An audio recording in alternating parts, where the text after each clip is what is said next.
JUI वह जमात है जिनको जान का मसला दरपेश है इलेक्शन के हवाले।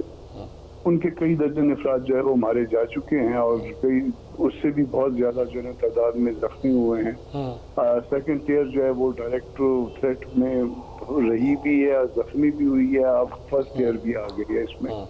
मगर इसके बावजूद जो है वो करारदाद का हमारा एक मौकफ है। यकीन मौलाना का आपने स्टेटमेंट देखा होगा, दो हवालों से उसमें मौकफ है कि हमको हमारा माहौल नहीं बनने दिया जा रहा इलेक्शन में। मगर उसके साथ साथ हम इस तरह की करारदाद भी लाने को जो है वो पसंद नहीं करते। इसमें करारदाद जो है वो आप लाएं ताकि पहले पार्टी के अंदर डिबेट हो, पार्टी के अंदर भी जो है हम एक मौकफ बना सकें और पार्टी के अंदर का मौकफ जो है हम बाहर ला के उसको करारदाद की शक्ल में सामने लाएं। अचानक करारदाद, मैं सुबह सवेरे जो है मैं हाजिर था सेनेट में एक आधा घंटा, उसके बाद मैं कोयटा के लिए आ गया। तो मुझे नहीं पता था कि कोई ऐसी करारदाद आनी है। अगर कोई करारदाद आने का मुझे पता तो होता, यकीनन मैं कोयटा के लिए ट्रेवल ना करता और अपनी राय का इजहार करता जो भी मेरी राय होती। मगर वो अचानक उसके बाद जो है ना वो मैं कोर्ट में यहाँ कोयटा में बैठा हुआ था, यहाँ पे मुझे मैसेजेस जो है रिसीव हो रहे थे कि कोई ऐसी करारदाद पास हुई है और इस तरह से।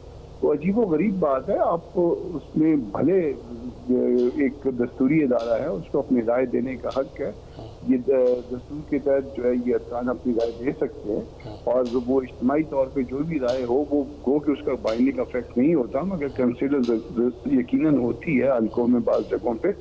मगर इसके लिए एक तरीकाकार जो है वो उस तरीके को अडॉप्ट करना चाहिए। पहले जो है वो आप उसका नोटिस दें, हमको पता हो कि ये कोई इस तरह की बात है, हम अपनी पार्टी से इंस्ट्रक्शंस में अपनी पार्टीज के अंदर डिबेट करें और उसके बाद यहाँ पे आके डिबेट करें।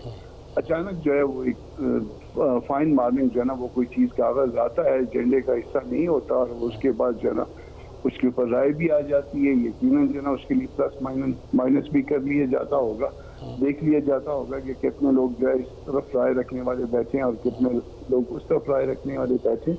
मगर बहरहाल हमें इसमें हमारे इल्म के बगैर ये सारा कुछ हुआ।